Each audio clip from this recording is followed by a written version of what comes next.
Aftab sir welcome. शुक्रिया sir. अस्सलाम वालेकुम, खैरियत से हैं सर आफ्ताब सर? जी अल्हम्दुलिल्लाह, अल्लाह का शुक्र है sir.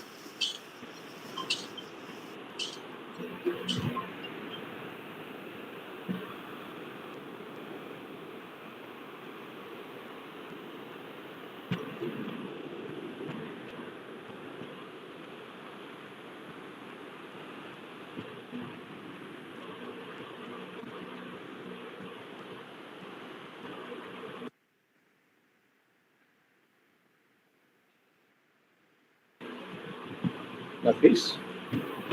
Yes, sir. I think that we should begin because some people are there on Facebook Live also. So we should begin. Okay, sir. Okay. Please Okay, go sir. ahead. Please go ahead.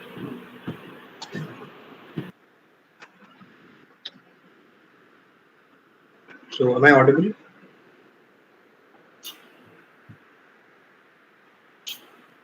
Hello.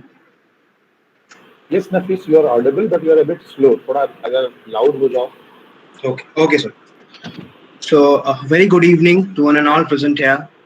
Today we have gathered, we as in the Society for Promotion of Art and Culture, Karim City College, Jamshedpur. Today we have gathered to pay a tribute to the great filmmaker, Mr. Satyajit Ray, on the occasion of his birth centenary. Not having seen the cinema of Satyajit Ray is like existing in the world without having seen the sun or moon. This is what the Japanese filmmaker Akira Kurosawa said. Now, as cliched as this may sound in a Satyajit Ray gathering, but the people who have really listened, who have really seen his movies and understood his movies, would very much agree with the great Japanese filmmaker Akira Kurosawa's words, and I'm sure. Ray was not only a director, Ray also used to write his own script, Ray also used to compose his own music, he also used to design his movie posters and his movie sets. And apart from this, Satyajit Ray was a lyricist, was a music composer, he was an author also, and he wrote many short stories for for children.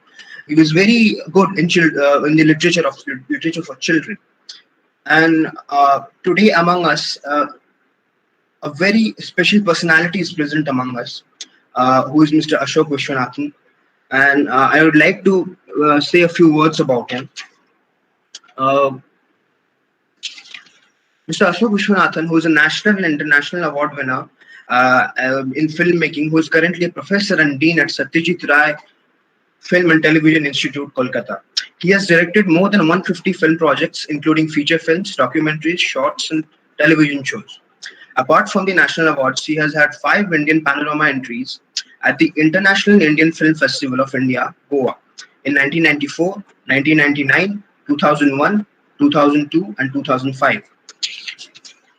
He's a Charles Wallace Scholar at Downing College, Cambridge, in 1997. He won the Dishari, BFJA, Kalakar, and JIC's awards beside the Silver Torchlight at Pyongyang in 1994. He was awarded the Certificate of Merit for being the best resource person and presenter at the UGC CEC Awards 2006 for the 30-part series on film editing produced by EMRC, St. Xavier's College. His films have been shown at Dhaka International Film Festival, New Jersey International Film Festival, Commonwealth Film Festival, Manchester, and Pyongyang International Film Festival. He has been the chairman of Jury National Film Awards on 2 occasions, 2007 and 2014.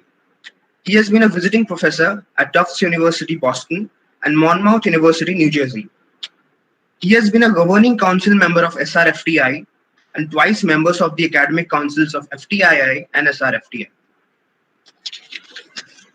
Vishwanathan is an active theatre worker with performances and drama direction in more than 40 plays, including I.S. Johaz Bhutto, in 4 languages: English, Bangla, Malayalam, and Hindi. He is a prolific public speaker and debater, having lectured widely in India and abroad, a political commentator on several news channels. He writes regularly in mainstream media as well as in academic journals like Lensight and Take One on film and theatre.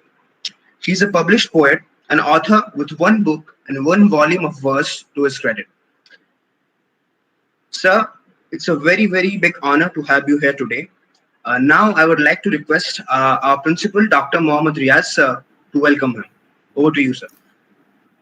Thank you, Nafis.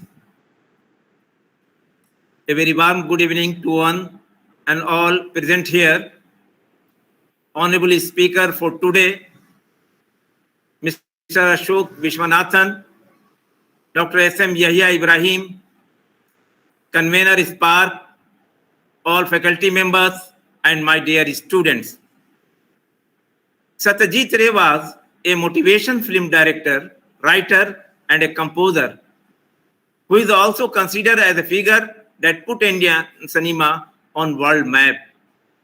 I appreciate the initiative taken by the team of Spark to pay homage to great epitome of filmmaking on the occasion of his birth century. I welcome the resource person, Mr. Ashok Vishwanathan, who is the national and international award-winning filmmaker and professor and dean at Satyajit Ray Film and Television Institute, Kolkata. I am pretty sure that the lecture will let the listener know more about the eminent personality. As the head of the institution, I especially congratulate and appreciate Dr. S.M. Yahya Ibrahim, convener of Spark, for organizing this program for the benefit of the students and faculty members at a large scale. I also congratulate the volunteer of Spark of our college for participate in this program. Once again, I welcome all of you and express my sincere gratitude for your warm presence, especially Mr. Ashok Vishwanathan. Thank you very much to all, sir. Thank you so much, sir. With this, I would like to start the session and with a question to Mr. Ashok Vishwanathan that, sir, how did you discover Mr. Satyajit Ray? When was the first time you saw his films or discovered him through any other forms of his art?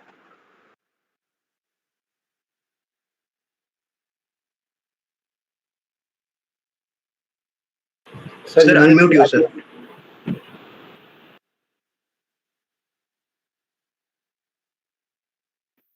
Sorry, the mic was off. Thank you very much for your very kind introduction. Many thanks to Karim City College, Jamshedpur, to Dr. Yahya Ibrahim for the liaison and for interacting with me, to Dr. Riaz, the principal of Karim City College, and of course to Nasif Mustafa, who has done a very good job of anchoring this program. Now, to answer your question, how did I discover Satyajit Ray? It is a personal matter because my father, Professor N. Vishwanathan, was a fairly well-known actor in Bengal and in Tamil Nadu. So Satyajit Ray actually selected him to do the protagonist's role in one of his films called Kanchenjunga, which was released in 1962. And therefore, Ray was, in a sense, a family friend. And I had many occasions to meet Satyajit Ray at his place and elsewhere, and also observe his shooting. Now, before I go a little deeper into the subject, I know that many of you have seen the films of Satyajit Ray, have read about Ray, have also thought about him. But for those who have not, a very brief biography might be in order. Now, Satyajit Ray, as we would pronounce him in Bengali, was born into a very distinguished family of, I would say, artists, publishers, printers. His great-grandfather, Upendra Kishore Roy Chaudhary, who was mainly stationed in Mymensingh in East Bengal, now Bangladesh. They came from that place. I had the occasion to visit Dhaka, where we did a play. And then I went to this Mymensingh. It was almost like a ritual, a place of pilgrimage, like Makkah and Medina for me, to see, Satyajit Ray's grandfather's place, from where the whole family really began. So he was a writer, he was an author, song composer, lyricist. He was a publisher, a very, very famous personality. And his son, Sukumar Ray, who died very young, was also very talented. Ray was hardly a few years old. I mean, may not have even crossed double digits. His father died. And his mother brought him up, Shuprabha Devi. But the father was also very talented. Father was sent to England. And he was a master of what is known as the nonsense verse. Let me explain this because it will explain a bit about Ray. What is nonsense verse? We have found nonsense verse even in Shakespeare, In many of Shakespeare's plays, there is a play on words, puns and quibbles. Like, for example, in The Merchant of Venice, when in the fifth act, Portia comes in and one of the characters says, "We would have light with the antipodes in your presence." And Portia says, "Let me give light, but let me not be light, for a light wife doth make a heavy husband." So that was Shakespeare with his humor, the nonsense rhyme, which later came down to Lewis Carroll. Lewis Carroll, a very famous 19th century mathematician, was also the author of Alice in Wonderland and Through the Looking Glass. And he had some very beautiful nonsense verses also. These were the influences on Sukumar Ray, who wrote a Bengali book, I would say, called Abul Tabul, nonsense, Abul Tabul. But it was very funny and it was satirical. It was an element of satire.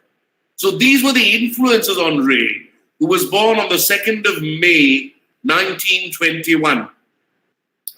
And he studied the Bengali medium school and therefore did not have much of English.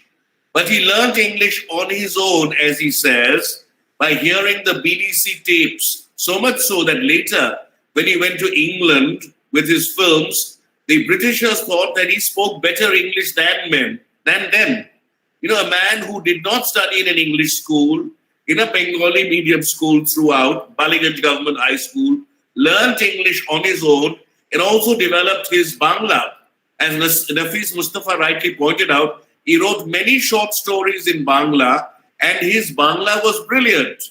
And he was able to achieve a great degree of popularity with his detective Feluda, which has also been translated into many languages like Hindi, Urdu. In fact, Feluda and his assistant Topshe can be likened to the famous Jasusi Dunya in Urdu, the famous two detectives in Jasusi Dunya.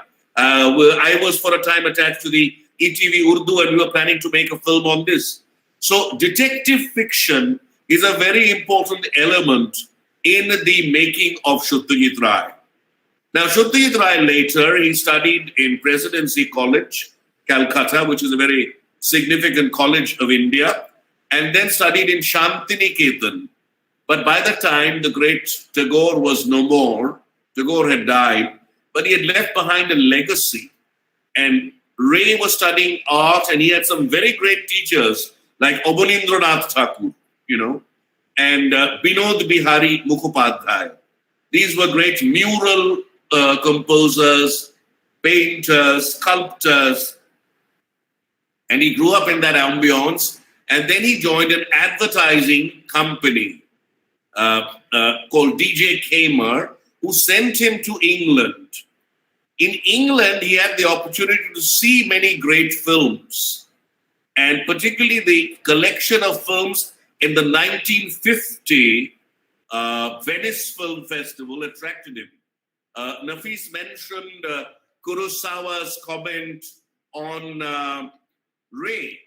In fact, Kurosawa's film Rashomon won the top award at Venice that year. So he was greatly influenced by these films. The film that influenced him most was Vittorio De Sica's Bicycle Thieves or Bicycle Thief. In fact, it was this movement in cinema known as neorealism which actually influenced him. And when he made his first film, Pather Panchali, the influence of neorealism is apparent. Ray burst upon the international scene with Pather Panchali. It was selected in the most prestigious film festival of the world, the Cannes Film Festival, in 1955, in the main competition section. Even today, no Indian film gets a chance there. Very few indeed.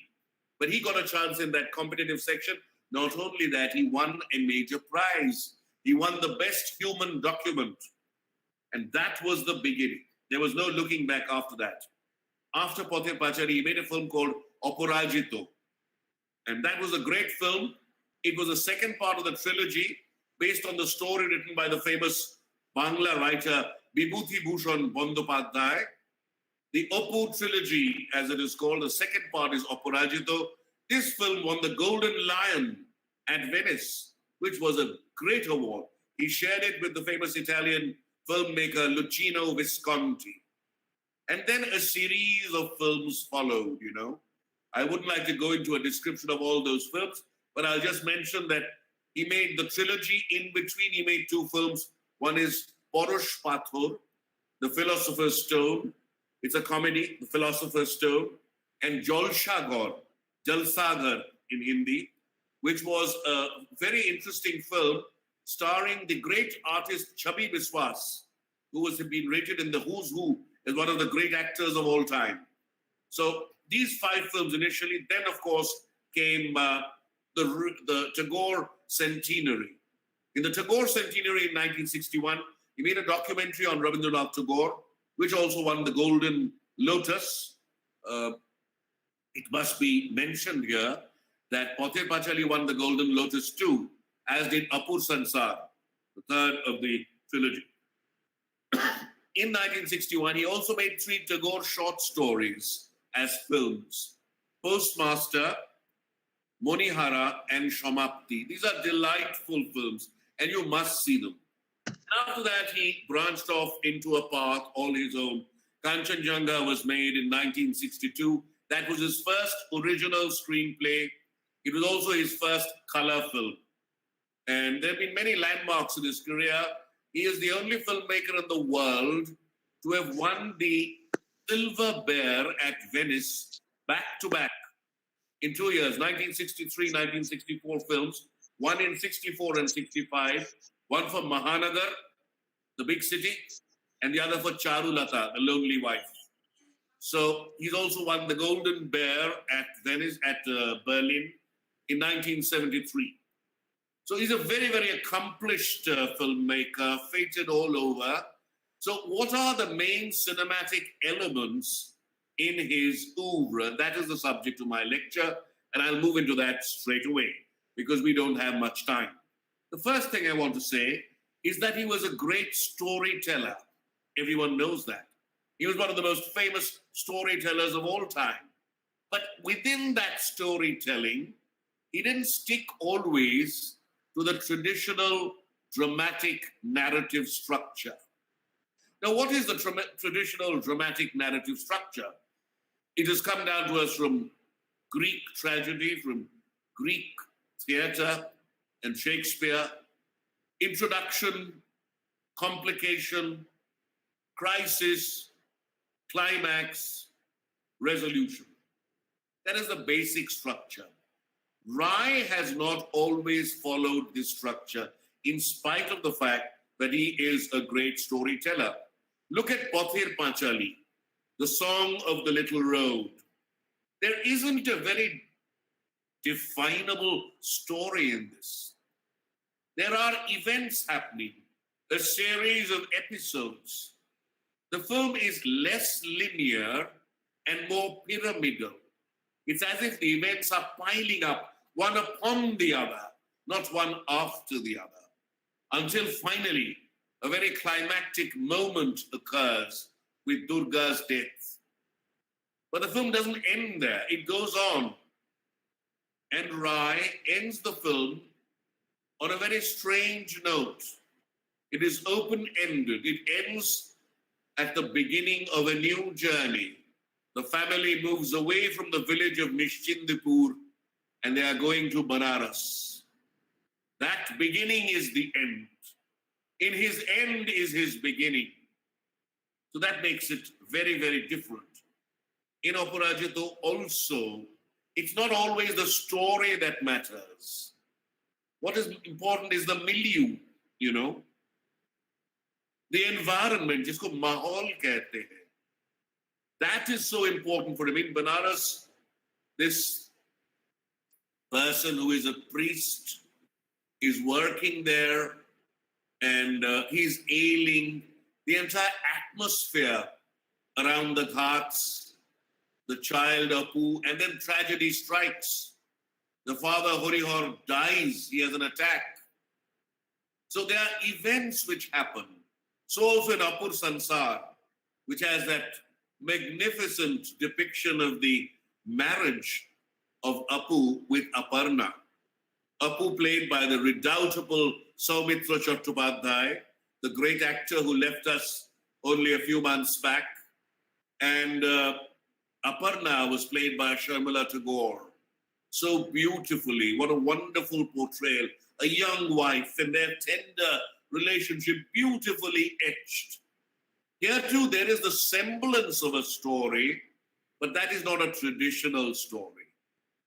The moment you go to Kanchenjunga, you will find that Ray eschews the story completely. He dispenses with the story element and makes it more atmospheric. The structure of Kanchenjunga is very interesting. It is structured, as he himself said, in the form of a rondo. A rondo, R-O-N-D-O, rondo, is a musical structure in Western classical music in which musical elements reappear, they reoccur, like A, B, D, E, F, B, C, D, F, A, and so on. Similarly, there are events happening parallelly in 2 hours of action. The film is almost 2 hours, it's a little less than 2 hours, 110 minutes. The time of the film is also 110 minutes. He follows the unity of time. And the events happen parallelly.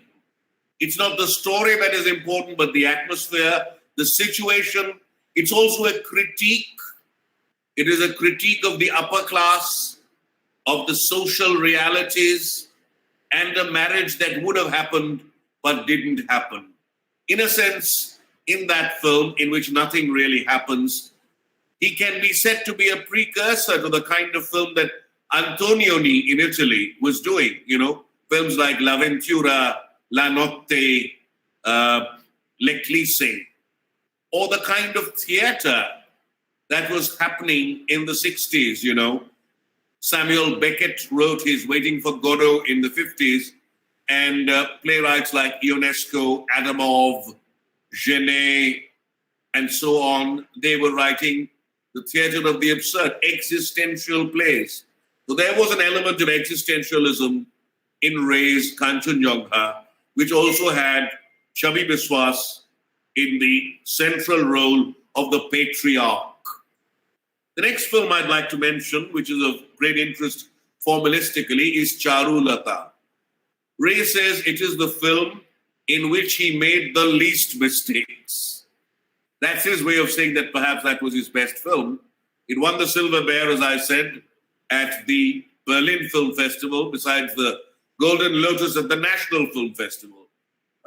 It had a tremendous cast. The protagonist, once again, Soumitra Chattopadhyay, playing the role of Amal, the lover boy, who inadvertently becomes a lover boy. It's not with intent, but by accident. The lonely wife, the central character, is a lady. And this is very important that Rai, in those days, in many of his films, had female protagonists. And his portrayal of women is exemplary and against the time-worn traditions of patriarchy. He was very much against patriarchal thinking. So here is Charu, a thinking woman, a woman who has her own wishes, who has her own desires. And that was played by Madhavi Mukherjee, later becoming Madhavi Chakravarti, but then Madhavi Mukherjee. She's one of the great artists of all time. I've had the pleasure of acting in one of her films, so I've had the, shall I say, the honor of being with her. And the third major character, Shoilen Mukhopadhyay, playing the role of Bhupati. There are three elements in this film which are so important. I'll go over them very quickly. The first few minutes, let's say 8 or 9 minutes, there are no dialogues at all. This was very rare in Indian cinema, no dialogues.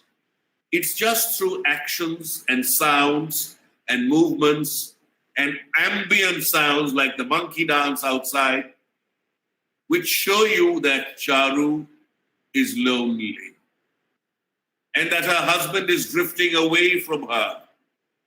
The second element is motif. Ray, in many of his films, uses motif, meaning leitmotif. It is an element that recurs and through recurrence acquires meaning. Here, Charu uses what is known as the lorgnette. It's a kind of a binocular, durbin jisko kehte hain, and she uses it to see the outside because she is in the inside. She's not allowed to go outside. पर्दा नशीन है, लेकिन वहां से वे बाहर देखते हैं, बंदर का नाच देखते हैं, बहुत सारे लोग देखते हैं, लेकिन वो सब बाहर के लोग हैं. लेकिन अपना जो जौहर है उनको वे कैसे देखते हैं? उसी लॉर्नेट से ही देखते हैं. That means the husband is also drifting away. She is seeing him on the outside. This is the second element. And the third and final element is Rai's use of what I would refer to in cinematic language as the mise en scène. By mise en scène, I mean the way he handles the scene, the total business of the scene, putting into the scene. What are the elements of the scene, the taking? Just like Guru Dutt in his cinema, saying Sahib Bibi or Ghulam, he did a great job. He was brilliant. Similarly, the way the camera is moved by Rai, for example, right at the very end, we know that Rai has had the heroine, Charu, becoming involved with a man other than her husband. And that man is the cousin, Amal. She is guilty of that, but she has her desires. The husband doesn't know this. लेकिन एक चिट्ठी आता है वहां. And that letter is on a table. The camera is at low angle. The husband is about to go out. He looks at that letter. Camera cranes up. That means that letter is very important. But the husband doesn't give any importance. Says, Amal has written this letter. See it. I'm just going out. He goes out. Charu picks up the letter. She reads the letter, and it is from Amal saying that he's going somewhere. And all the emotion within her, it bursts out. She cries out. Why did you have to go, brother-in-law? Why did you have to go? By accident, the husband, Bhupati, had returned to take something which he has forgotten, and he freezes. He sees his wife crying out and he realizes that he has been betrayed. So the scene begins with that crane shot, the letter, the husband leaves, the wife reads it, and then the wife realizes also that he knows. She knows that he knows. He goes out and on a hackney carriage, he just goes around in the Victoria Memorial area again and again and again, in tears. He doesn't know how to react. Then finally comes back. Charu also has sort of made herself normal, somewhat normal. He's there. She is there. She opens the gate. She extends her hand. The servant is watching with the lantern. And he says, come in, come in. He raises his hand to come in. The two hands are about to meet, but Ray freezes the shot. And Nashtanir, the name of the novel, appears. It is a nest that has been spoiled. It can never be repaired again. So this is the art of Rai. He combines art with artifice, the way he uses the camera, the way he uses motifs, the way he uses properties. It is so cinematic, so sensitive. Nothing is in the face. From Charulata, let's move to Nayak. Now, Ray mostly worked with amateur actors, sometimes non-actors. Sometimes he took professionals. Well, Shobhitra Chattopadhyay became a very big star, but after all, he was Ray's creation. And he did work with people like Shabala Tagore and Aparna Sen, many artists, Bombay artists. He's worked with Wahida Rahman in a film called Abhijan. Wahida played the role of Gulabi. He's worked with Simi Garewal in a film called Aurangzeb Din Ratri. But the superstar in the 60s, not just in Bengal, but all over India, was Uttam Kumar. Uttam Kumar was regarded even by someone like Yusuf Saab, Dilip Kumar, as one of the greatest actors of the Indian screen. And Rai had not taken him in any film until the script of Nayak was written. Just like Kanchenjunga was an original script written by Rai, Nayak also was an original script. In the middle, he was always adapting from other stories, like Vibhuti Bhushan's Pather Pachali, like Tara Shankar's Abhijan, like later he would do Munshi Premchand's Shatranj Ke Khilade, he would do Munshi Premchand's Sadgati, he's done the adaptation of Sunil Ganguly's Pratidwandi. So he was using a lot of well-known authors, but here he wrote his own script. He did it in Kanchenjunga, and he does it again in Nayak. Now, Nayak seemed a role tailor-made for Uttam Kumar because it was the story of a matinee idol, of a great actor who is going to Delhi to receive the national award. In a sense, it was mimicking reality because, in fact, later, after this film, Uttam Kumar did receive the Golden Lotus, the main award, Best Actor, and he had to go to Delhi. Whether he went by train or not, I don't know. But in this particular film, he is said to go by train because he wanted to enjoy himself. He didn't want to go by plane. So the entire film is a train journey. Now, this film is inspired by two films. It's quite obvious. Rai's Nayak is a very important film. It was selected in the main competition at Berlin.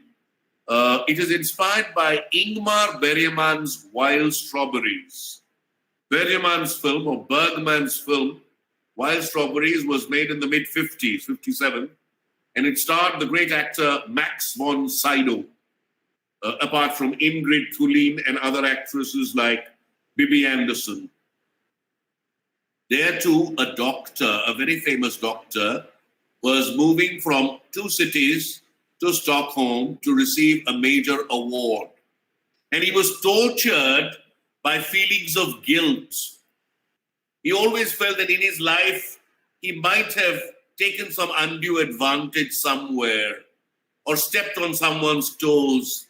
So he's feeling this anxiety, this angst within himself. And similarly, the great matinee idol meets a lady on the train called Aditi Sengupta, a very young lady, and she wants to take his interview. Initially, he is reluctant, but then they are involved in a conversation. So that character is played by Sharmila Tagore. There is no love affair at all. It is a film which has a great hero and a great heroine, but they do not have anything between them. There's no love. But through the questioning of one of the ladies, Uttam Kumar's psyche, is activated. He revisits himself. It's a film in introspection, and he's tortured by weird dreams. One of them is the famous dream in which he falls into a quicksand of money. Some have said that this is a little obvious. Yes, there are obvious elements. It might be a little heavy-handed, but there are other elements in this dream which are very important, very Freudian. And Ray, of course, was very much aware of international events, like I talked about the theatre of the absurd. Ray was also intensely aware of surrealism. Surrealism was a very important movement in the first half of the 20th century, beginning in literature with the work of André Breton and taken forward by artists like Salvador Dali. So there is that surreal element in the two dreams here, influenced to some extent by Berryman's Wild Strawberries and by Fellini's 8.5. Fellini's 8.5 is also a kind of a film about filmmaking, film within a film, whatever you call it, like Day for Night by Truffaut. And it's a film in which the filmmaker is completely confused. Here too, the protagonist is confused, worried, not knowing how to handle his stardom, and at the same time brought down to earth by a simple young lady who talks to him. The whole film is a journey, and it's again very open-ended. One of the most important constructs in Ray, and this is the main point of my lecture, is his open-endedness. As in Pothir Pachali, as in Kanchenjunga, as in Charulata, so also in Nayok. It's open-ended. He goes to receive the award, and the lady's father comes to take her away. Possibly they will never meet again, So it has a bitter-sweet taste, but beautifully portrayed. And it's not just the main characters. Another very important element in Ray are the minor characters.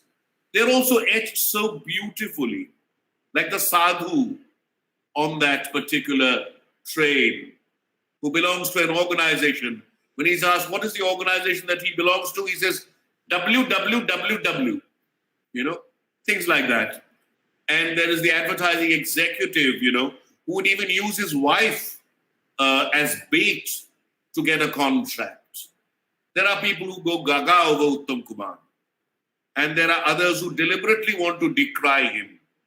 Sometimes when you see a very famous person, to prove your own importance, you try to pull him down. This also is there. All this is shown, and beautifully the milieu and the zeitgeist are beautifully shown in the film. Now, I'll just talk about one more film and then I'll go for my conclusion. And I'll talk about Shatranj Ke Khiladi. And I think that is one of the finest films of Rai, much underrated. People have not really talked about this film. First of all, Munshi Premchand's story is a masterpiece. It has been reworked by Ray, and it has a kind of a hydra-headed quality. It is one film, but as if there are three layers to the film. The one, of course, are the chess players, Mir Sajjad Ali and Mir Roshan Ali, who are kind of small Nawabs, constantly playing chess with each other, not realizing that the end is near, not realizing that the Gori Paltan is about to come in, but they go on playing, even quarreling, and would even kill each other, not realizing that the whole of Hindustan would be under the British very soon. second layer is the Wajid Ali Shah layer, which is so beautifully portrayed. Wajid Ali's different shades are uncovered in this film, you know. He was, of course, a great patron of the arts. His poems have even been echoed by Tagore. Jab Chhod Chale Lucknow Nagari has been even parodied by Tagore in his songs. And we find that in Charulata also, the character of Amal sings this song. And so Wajid Ali, great poet, great lyricist, great singer, great dancer, patron of the arts. But also, he had an eye for administration, which was not seen earlier. He may have been hoodwinked by the British, but it's not as if he was incompetent. So he's shown with all his shades, and the great Amjad Khan, who played Gabbar Singh in Sholay, plays a role completely opposite in Shatranj Ke Khiladi, you know, the role of Wajid Ali Shah. And some other great actors like Tom Alter, playing the assistant to Richard Attenborough. Attenborough played the role of General Outram. So the second layer of the story is the story of Wajid Ali Shah and his conflict with the British and General Outram, characters drawn from history. In fact, even the costume that General Outram wore was the original costume. In fact, when Ray contacted Attenborough, he told him to go to the tailor and ask him for that particular costume. And so they made an exact replica of what General Outram wrote. Ray's attention to detail is legendary. The third layer is the general public, the general populace, Lucknow, shown with all its beauty and its resonances, you know. And one knows that Rai had a fascination for Lucknow. His uncle was the great Atul Prasad, a great composer, singer, parallel to Tagore. You know, Tagore, Nazrul Islam, and Atul Prasad, these were the great singer-writers in Bengal. You know, when we mentioned Tagore, we also mentioned Nazrul Islam. Similarly, Atul Prasad. So the Lucknow connection was very strong, and in the holidays, the Ray's family used to go to Lucknow. So he was fascinated. So he shows Lucknow also, and the entry of the Gori Paltan, which happens right at the end. The irony is that these players were using the chess players. You know, they were playing with horses and elephants. And now those horses and elephants are coming in to crush them.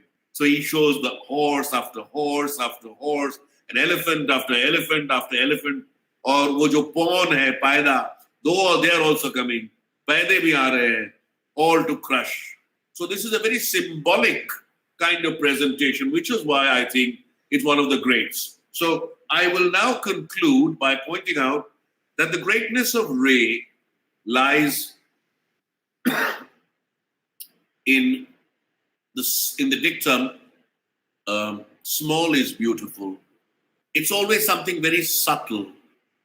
You know, it's in between the lines. You read in between the spaces. The use of the camera, he uses the trolley, he uses the crane, but he never does it, you know, in an exaggerated way. He doesn't believe in hyperbole. So subtlety. Secondly, the milieu, as I said, mahol jisko kehte hain, and the zeitgeist. By zeitgeist, I mean the spirit of the times. It's not just the mahol that is important. उस जमाने में लोग क्या सोचते थे, ये भी बहुत अहम चीज है. This is very important. And he tried to bring that. You know, उस जमाने का सोच क्या है? That was important.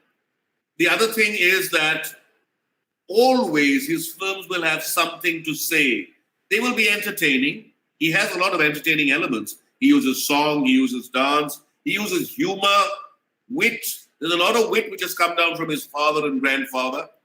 But he will also have something to say. Somewhere the films will touch you. They'll make you think. And because they're open-ended, because there is an element of ambiguity, you will be thinking about these films even after they're over. Consider his last film, Aguntuk, which won the Golden Lotus for Best Film. He also won the Golden Lotus for Best Director. It was also the time he was awarded the honorary Oscar, which was presented by the great Audrey Hepburn, And here is a man whose lifetime's work is so significant, receiving the Golden Lion at Venice in conjunction with Visconti, receiving the Golden Bear at Berlin, starting his career with having his film at the Cannes Film Festival. He had another film at Cannes called Kore Bairi. And so erudite a person, one who understood cinema, his writings on cinema, if you look at Our Films, Their Films, and many books in Bengali. He also has analyzed the works of more difficult filmmakers, like, say, Jean-Luc Godard, who didn't really believe in the story format. He wanted to break the story, but Ray understood him. It's not that he didn't understand him, but he chose to use his own method of storytelling and not follow any European technique, but his own. And in all his films, you can feel the ground, the smell of the ground, mitti ka jo khushboo hai, that is there. The films are not just anywhere, which is because he does a lot of research. And he tries to bring in characters who are believable. He was touched by neorealism, and there is a strong element of realism in his films. But along with that realism, he has experimented with form, In films like Pratidwandi, there's a lot of experimentation in form. He has an urban quadrilogy. Just like the Apu trilogy, he has an urban quadrilogy. Films like Aranya Din Ratri, Pratidwandi, Seema Badh, and Jana Aranya. These films talk about the big city. In all of these, again, it is his subtlety, his open-endedness, his ambiguity. Small is beautiful, less is more, and something that gives the viewer also a chance to participate.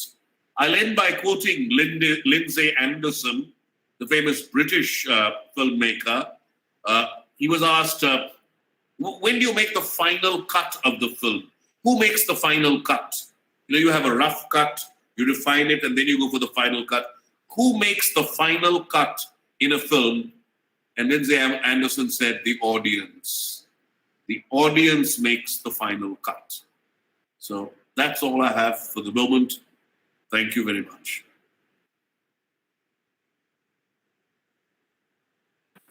So now if we have any questions, we can take them. I would request everyone to type their questions in the chat box. Until then, I would like to ask you a question, sir.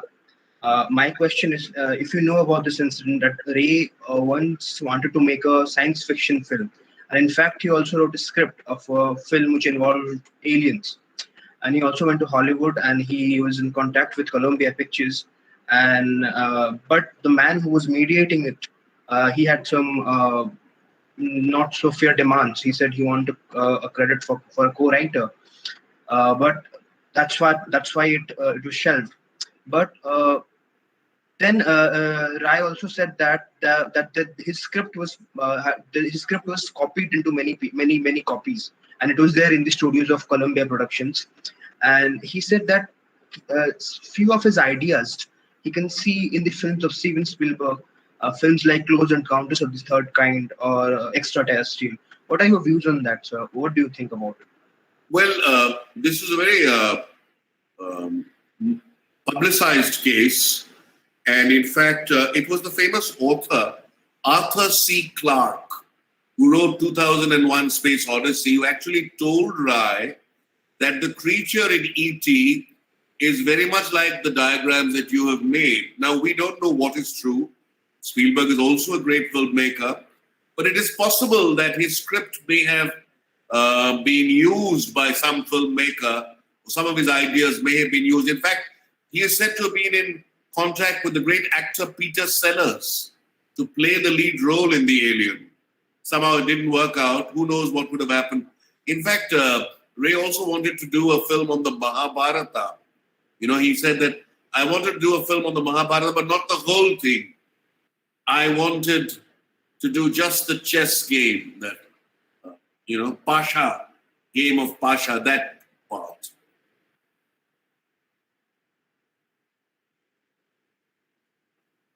So, any questions? So Abhijit Kumar Thakur asks that SRFTI के लिए तैयारी कैसे करें? That is a completely different area, you know. I don't think यहाँ पे बहुत convenient नहीं है ये question. that is a separate forum. We can discuss that. This has to deal with something to do with Satyajit Ray. All I can give one line is that you need to be watching cinema all the time, reading about cinema all the time. That is important. I have another question, sir. As Audrey Hepburn, when she was handing out his honorary Oscar, and as she says that Ray's films are very unique and universal.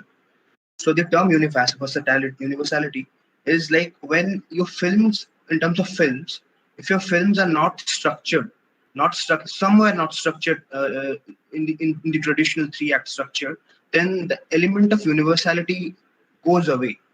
Is it so? I feel so personally. I didn't understand the question. Can you repeat it, please? Audrey Hepburn says that Ray's films are very unique and universal. Yes. But for your films to be universal, your films has to follow a traditional structure. Do you agree with that? I don't agree with that. Not necessarily. It can certainly follow a structure. Shakespeare's plays follow the 5-act structure and come out very beautifully.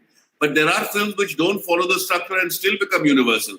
I would say that Pather Pachali, the Song of the Little Road, which is very universal. आप देखोगे आपको एकदम लगेगा कि आपका कहानी है, बल्कि वो एक very poor family का है, but फिर भी it seems like your story. So here he hasn't followed any structure. It's basically the humane qualities, the human qualities.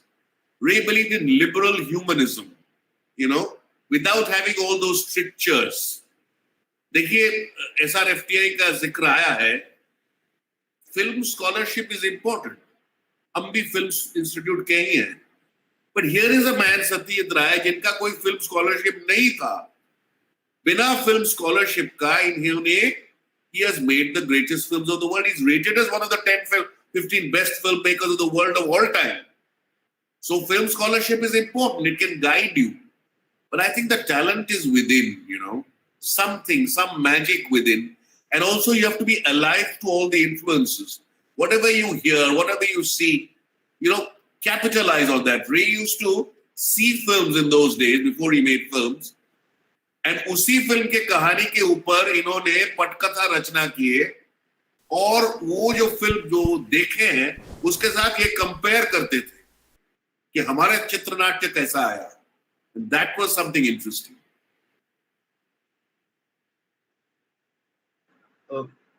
So there's a question from Kunal Sanigri. Your deliberation was really satisfying, enriching, and sir, how can we see the influence of Satyajit Ray's film on the other great European filmmakers?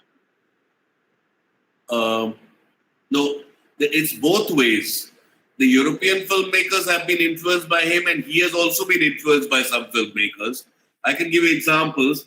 As I told you, Bergman's Wild Strawberries influenced his Nayak. Fellini's 8.5 influenced Nayak. Ray's style of filmmaking has greatly influenced the Iranian cinema. आप देखिएगा Abbas Kiarostami. He may be regarded as one of the greatest filmmakers of all times. You know, Abbas Kiarostami, जिन्होंने films के Taste of Cherries, films like that. Mohsen Makhmalbaf. These filmmakers have definitely been influenced by Ray's simple style, you know, the simplicity of his work. Abbas Kiarostami has worked in European format, making an English film like Certified Copy. He's also made Iranian films. So these filmmakers have been Akira Kurosawa and Satyajit Ray. They shared a bond. I'm sure that Akira Kurosawa influenced Ray. He was his great friend. And if you look at Rashomon, there too that simplicity, that ambiguity, that open-endedness, the relativity of truth, the use of music. Both Ray and Kurosawa, they were great artists. Ray used to draw every frame. Har ek frame ko he would draw. And that was his, storyboard. Similarly, Kurosawa does that. There is a book on Ran, one of Kurosawa's great films, based on King Lear. So Rai has influenced several European filmmakers, particularly British filmmakers have been strongly influenced by him. But many European filmmakers have also influenced Rai, like the Nouvelle Vague or New Wave. That is French cinema of the 60s. Those 5 great filmmakers, Jean-Luc Godard, François Truffaut, Jacques Rivette, Eric Romer, and Claude Chabrol, they came up in the 1960s or just before to make some very interesting films like Breathless, Jules Jean, Shoot the Piano Player, The 400 Blows. They influenced Rai. If you see his Pratidwandi, you'll find some of these influences. Also, the cinema of Mrinal Sen has been influenced by these European filmmakers. There's another question from Vinay. How similar is Apu trilogy and Pokar trilogy by Rustami? There are different in terms of the content, obviously, but the simplicity and the stress on the milieu, that is there in both. The greatness of Iranian film is, if you see Where is the Friend's Home? Where is the Friend's Home is a very interesting film by Abbas. Abbas's greatness is he shows the area, the location. That location is so beautiful. So in Abbas's films, as also in Rai's films, location, environment, cultural context, these are very important. There's another question from Vishal Shukla. To what extent you believe Satyajit Ray projects his own beliefs in his movies? Was his approach based on observation or subjective understanding of the world? I think a lot of it is understanding, but there is a lot of observation also. I mean, if you look at the little details in Pothir Pachal, you see he didn't come from the village. He was born into the city. But how is he able to portray village life in film after film? Apur Sansar, Aparajito, Pothir Pachali, then later on Gupida in Bagabain, which is a fantasy film that begins in the village. Then Ashani Shankit, 1973, for which he won the Golden Bear at Berlin. These are all village life. Lekin, he was not a village person. It is through observation, detailed observation of the way people are, the way people behave, the quirks in their lifestyle, their idiosyncrasies, their joys, their woes, they come out. But also, of course, his beliefs. I think Ray's beliefs come through very well, He's a truly secular personality. And we require personalities like these in these troubled times. We are not just being crushed by the coronavirus. We are being crushed by several forces. We require to maintain our secular identity. And that has always been upheld by Satyajit Ray. He's always been uniquely secular in all his portrayals. So since you talk about Satyajit Ray being a secular personality, once Aparna Sen said in one of her interviews that Ray was a secular person through and through. He was a very liberal. So what do you think if he were alive today, what would be his reactions? He would not be very happy with some of the things that are happening. He would try to fight for the underdog, for the subaltern, for the marginal person. But also, when he does that, he doesn't always bring down the wealthy person. If you look at Kanchenjunga, उसमें अमीर आदमी भी है, गरीब आदमी भी है. गरीब आदमी को डेफिनेटली हाईलाइट करना है कि उसका मतलब ये नहीं कि जो अमीर है उसको नकारना है. सिंपैथेटिकली डील करना है, वो करते थे. That was his greatness.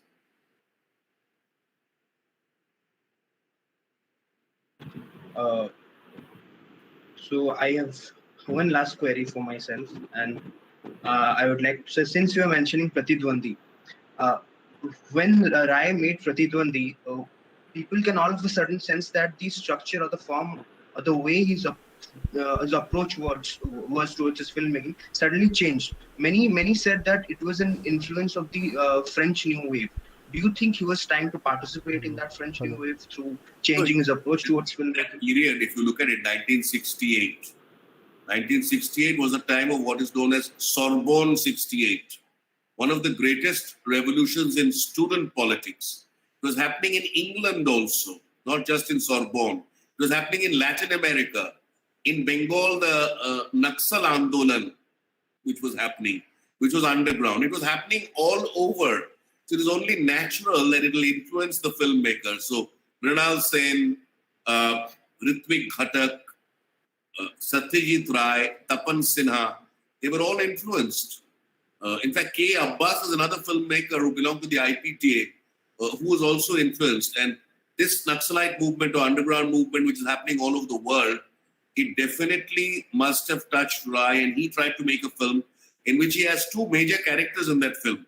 The main character, Siddharth, he's not an underground person, but he would like to be. But his younger brother, who is played by the famous actor Debraj Roy, Dhritiman Chatterjee plays the role of Siddharth. That Debraj Roy is a ultra-left person. So he looks up to him, but he can't become ultra-left. वो अपने आप को D class नहीं कर पा रहे हैं. He remains middle class. So he's trying to point out the problems of the middle class. So that's, I think, very beautifully done. And you're right in saying that he wants to become part of the overall global movement that was anti-establishment at that time.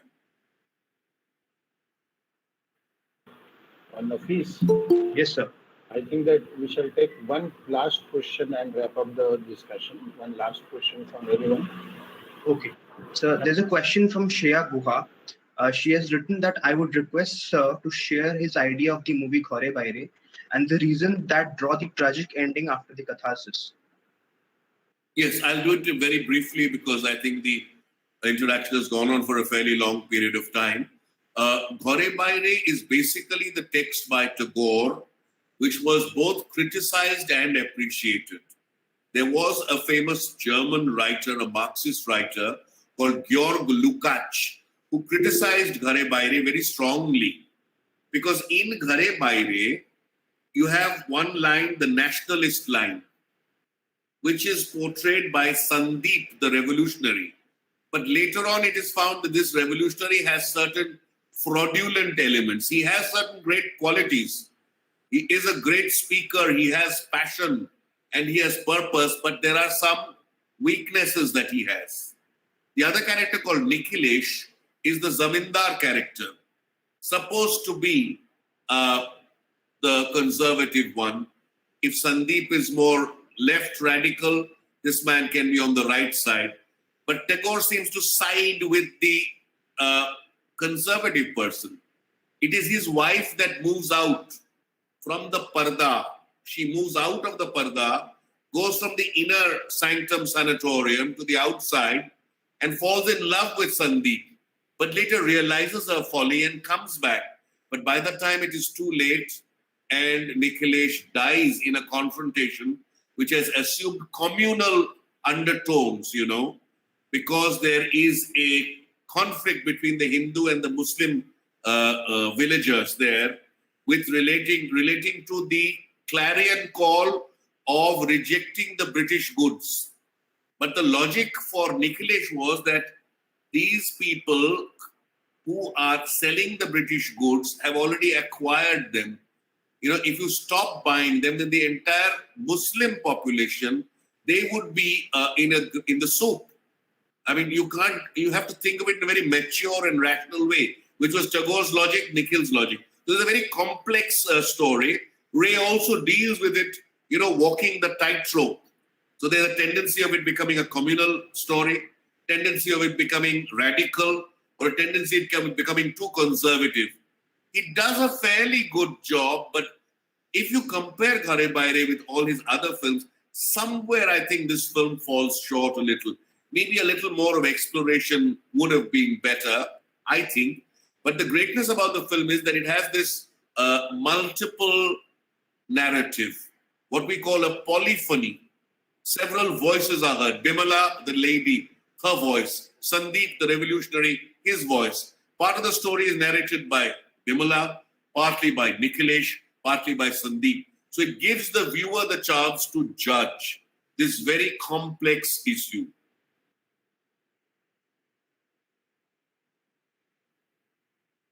Okay. So I think with that, we have to wrap up our session because we are already very late. And sir, it was an absolute delight to listen to you. You were very accurate. You were very detailed with your answers. It inspired me, and it shows that how hardworking and efficient you are as a person. It is a very big honor to have you among us. Thank you so much, sir. We enjoyed you thoroughly. So now I would like to call Yusuf Sarfaraz to give the vote of thanks for today. Yusuf. Uh, Thank you, Nafis. I would like to thank Ashok Vishwanathan sir for this wonderful lecture series. I got to know about many interesting things. It helped me to improve my understanding about Satyajit Ray. I would like to thank our principal sir, Dr. Muhammad Riaz, for being present with us throughout. Thank you, sir, for always supporting us. I would also like to thank each and every professor who attended this meeting and other guests and students. Thank you. Thank you very much.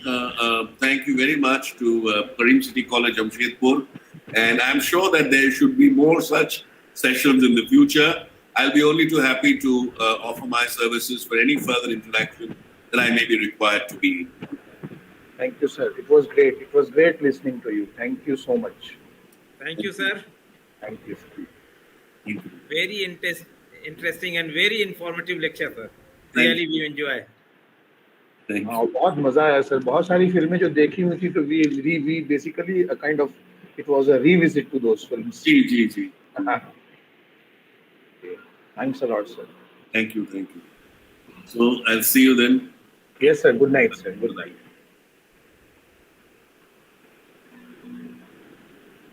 Thank you sir. Riyaz sir आपका भी through out रहने के लिए बहुत शुक्रिया. नहीं, वाकई बहुत शुक्रिया. नहीं, thank you. Nafees and Yusuf, पूरी टीम को बहुत बहुत मुबारक हो. Thank you, sir. Thank you so much. Thank you, sir. बस अब 30 वाला निकाल लेना है यूसुफ भाई. Yes, sir. 30 वाला Yes, उर्दू sir. पोएट्री वाला 30th वाला जी, sir. है ना.